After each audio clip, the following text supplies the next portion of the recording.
everyone, please welcome and join me Easy Steps Cooking. Please click on the bell icon. You will get all the notification of my new videos, and let's get started.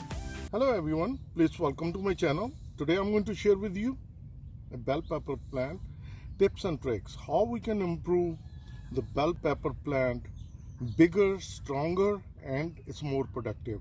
As you can see, I have another bell pepper plant here. It's pretty tall, strong, and this one, if you notice, it's not growing anymore. The reason being, it has a fruit, it has a bell pepper on it, and what's happening right now, all the energy coming to these bell pepper, and it's not letting the plant to grow. So what do you need to do? You take the fruit off.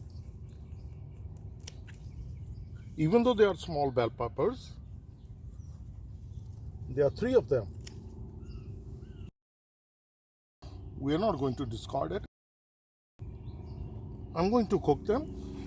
At this moment now, you see, we took the bell peppers off. Now the plant has more chances to grow bigger, tall, about this size. So this is a quick tip and trick how to make your bell pepper plant stronger and has more fruit and healthy fruit. If you found this video to be helpful, please like, share, and subscribe my channel. Thank you, and bye-bye.